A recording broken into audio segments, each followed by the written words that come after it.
In this section, Making April teaches us 2 amazing lessons. Lesson number 1 is do a giveaway so your fans want to buy your record and get them engaged.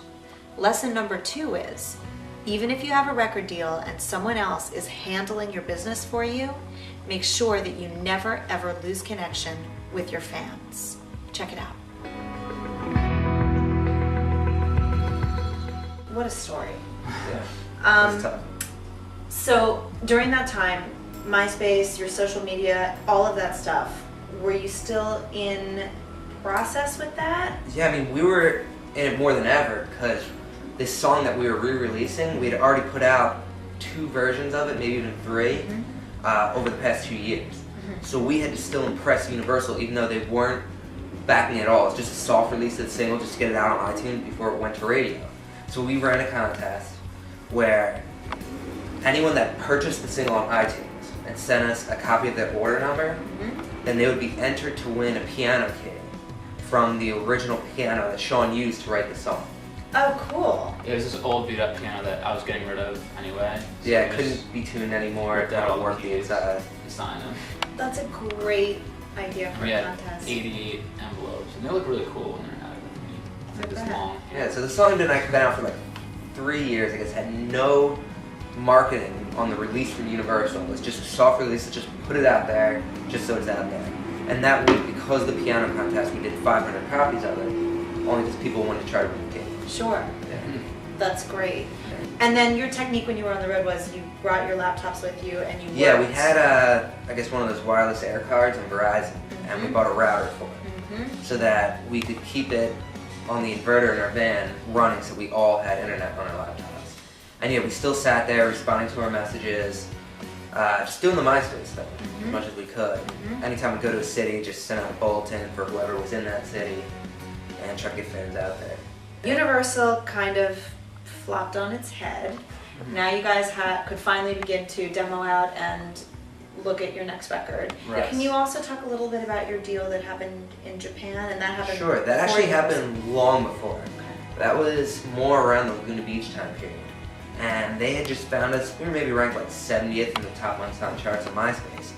And this label in Japan found us, liked us, and said, we want to license your EP in Japan.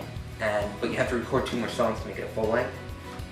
And so they sent us a little bit of advance. We went into the studio, did the full length, and it was almost like free money because you don't have to do anything. It's just Japan does it all. Awesome. And we didn't have much access to people in Japan anyways, and so we just gave them 2 more songs on top of the stuff we'd already done, and they just handled it all and sent us checks. Awesome. Pretty cool. And Yeah, is it awesome. selling? How's that going? It sold well like the first couple of months, and I guess everything is tapered off now, but we kept a good relationship with them, and now our album's going to come out there the same day it comes out in the US, I guess sometime early next year. You're recording right now. You're preparing for your next release. Right. And you're doing it all on your own. Correct. And where are you right now? Do you have management? Do you have a booking agency still? What's your structure? Who supports you? Right now we are unsigned.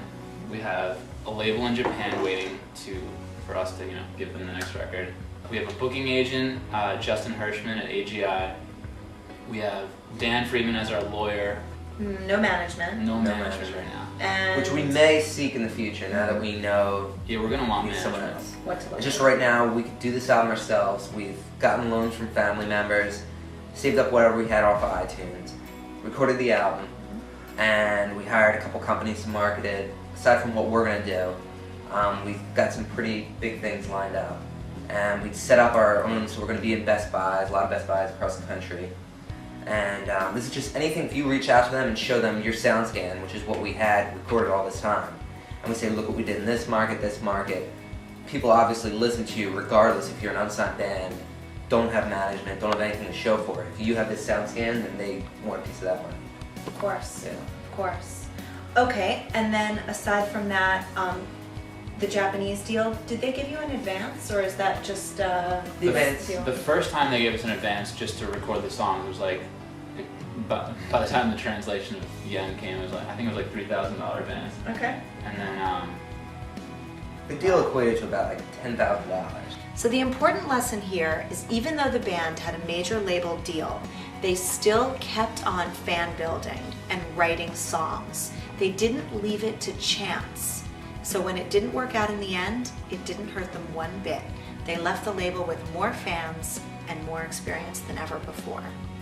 This is Ariel and you're watching Sound Advice.